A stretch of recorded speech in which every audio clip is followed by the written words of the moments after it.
All right, everybody, we got some big news of the day. Mike Daniels, monster defensive lineman for the Packers, was released, and your boy is very interested in that. I don't think, we always like our guys, so I don't think it's going to happen, but I'm still having nightmares of the Rams with their top running back, CJ Anderson, gutting us. I still have that in my mind, and I'm not just going to throw it away like it ain't nothing.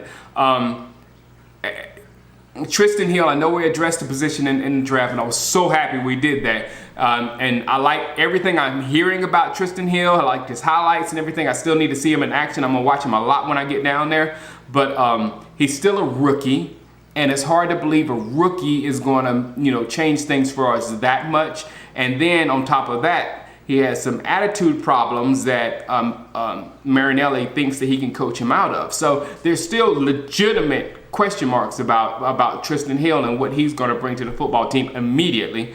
And Woods, I feel, is an overachiever. I can't say I feel it. He is actually an overachiever, and I don't know if this is going to sustain with his play or get better, or he's going to go. You don't know what's going to happen with Woods, but right now, he's done very good for us.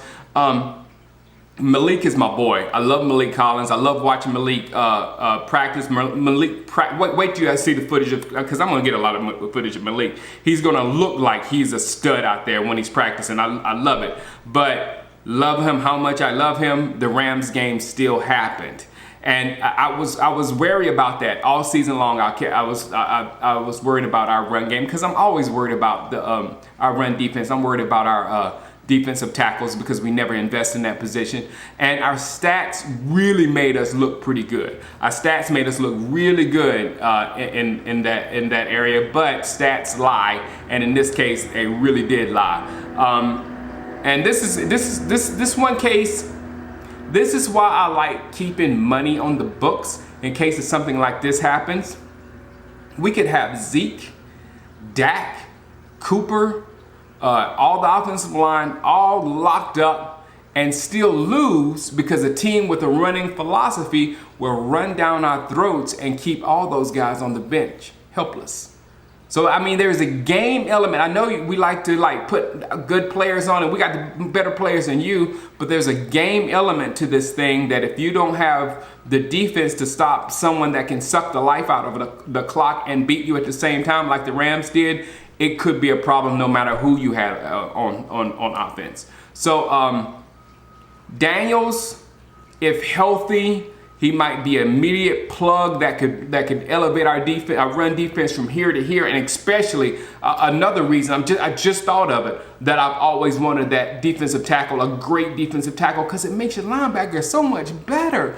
It makes your linebacker so much better. But he can stop the run, make the linebackers better, and a guy that can help the development of Trysten Hill. But that's just me. Whatever. We like our guys. And this leads to the topic of this video is Zeke, what I intended to make all along. Where I am with the signing or not signing of Ezekiel Elliott. Well, if Zeke doesn't show up tomorrow or soon thereafter, I could basically go either way. Honestly, I'm not leaning toward doing anything with him, or not leaning to, man, we got to pay him. Either, whatever the organization decides, I'm good with. The only thing, and I've thought about this all off season, because I think I've said it a gazillion times, I hate hefty quarterback salaries, because I think it's a detriment to the team. But we have to pay Dak. It's just, I mean, there's no other way around it. He's too valuable in things outside of his arm, his head, his availability, his mobility, his effect on the locker room. And I mean, it just keeps going and going. And where I wasn't, and I've said this many times, I wasn't in Romo's corner to get his big contract, because I said it was going to hurt us, and it eventually did. In the back of my mind, especially the way Romo was playing at that point, I didn't think Romo would lead us to a championship. I do think Dak can, even with a possibly lesser arm, lead us to a championship. So Dak has to get paid unless we have some kind of a Trevor Lawrence plan. Clemson. That's my only reason, Trevor Lawrence. But as for Cooper, again, we gave up a young player for Cooper. So if we let Cooper walk, then in essence, we let our first round pick from last year walk as well.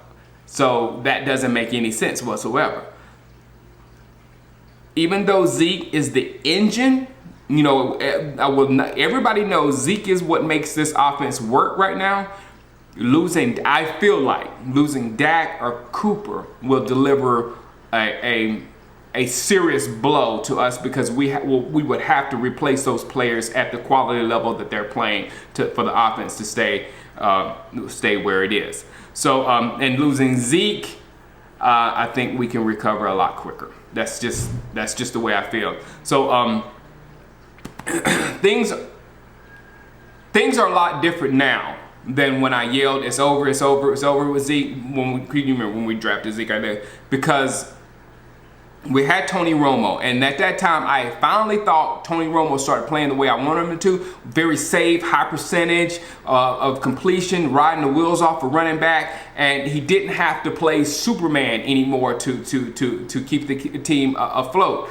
And I thought Zeke was way better than Murray, so my mind was like, "Oh my God, we can do this." I was just super excited. Now things are a little bit different. We have a complete offense. And just frankly, replacing a running back is possibly the easiest thing to do in the NFL. So now, if we can pay all three, of course I'm ecstatic. But we still to make sure that we can field a top defense, because that's a major piece of this puzzle that we have going on in Dallas. We have to play top 7, top 8 defense football. So with the Zeke thing, I hope to see him when I get down there. Hope to see you, Zeke. But if I don't, I can see us the potential of being successful either way we go. With signing him, of course, we can be successful. We just have to make sure we keep that defensive side of football afloat. And if we don't do it, I think we can replace him with our offensive line and our receivers and Dak Prescott, and still keep this machine going like it's going. So that's where I'm at on Zeke. I'm good. I'm good with anything. So tomorrow we're gonna talk a little bit more about Dak and these receivers that I'm super excited about. This receiving core I really like. I really like. I mean, come on. Why would you have these receiving core and lose your quarterback? You can't do that. You can't do that. All right, guys. See you tomorrow. Peace.